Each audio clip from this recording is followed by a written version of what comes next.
all, JMR. Thanks for putting this thing on. Thanks, everybody. Thanks to Whiskey Dicks for putting this on. We really need some humor. You know, the world is turning into a total fucking shit show, as y'all know. And honestly, if I'd have known the world was going to turn into this much of a shit show, I wouldn't have had kids and brought them into this shit. That's, you know, that and an account of what a shit parent I turned out to be. But here I am out drinking with y'all. But, you know, well, it's a little too late to pull out now. Alright, so I decided to do something to take care of all these unplanned kids I've been having, though. I went and had a vasectomy the other day. I highly recommend it. Yeah, I went down to the testicle chop shop, you know, I guess the doctor is called a urologist, and he did a really good job, you know. I went in there, it was an interesting experience. I went in there and he was like examining my junk for the pre-examination, you know, and he actually had really good bedside manner, you know. He was really sensitive with everything. It made me feel really assured. And then I almost got to wondering, like, is this dude gay? And then I thought, fuck, I fucking hope he is. You know, I want someone who will have some gentleness with my junk. Not like, you know, someone like me, I'd be like hacking at it. Can't wait till I get off work hacking at it like some slasher killer, you know. So yeah, that was good, man. Now I'm shooting blanks. So it's all good. So I thought about maybe I could be dating again, you know. Maybe I look online, find some girl who wants to have kids, and just keep trying.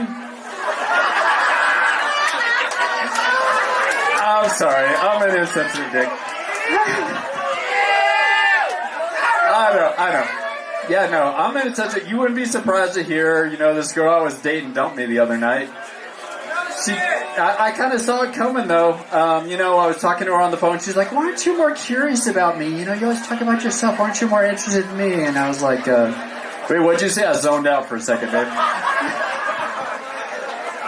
So, anyway, fuck, this is fun, man. Yeah. So, what else I would talk about? Oh, yeah, so, you know, I try to be more sensitive these days, you know, get in touch with everything. You know, I'm an older dude, you know, but all you kids are into all this different, you know, identities and shit, and I just can't get with it. But then I realized, I took a bunch of acid and I, like, meditated on it a bit, and I realized, like, my identity, I'm fucking trans-abled autistic. It's literally impossible, so please be tolerant of me when I'm totally insensitive, alright? Alright. So I kind of get it from my parents a little bit, you know. I realized, like, my dad was old as fuck when he had me. He was actually a World War II Pacific Theater veteran, you know, fighting against the Japanese and stuff. And he had me when he was hella old. I thought he'd be shooting sawdust, but he still managed to get one out, you know. I'm like the last one. I was kind of mutated sperm or whatever, but I made it. So anyway, actually in college, weird enough thing, I ended up working at this Japanese restaurant up in Humboldt. And I was real happy to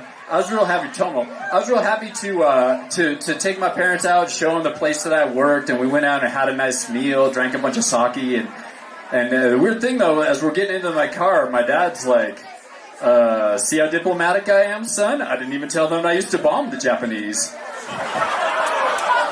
And that, I actually retold that joke once. It was the funniest joke told at his funeral.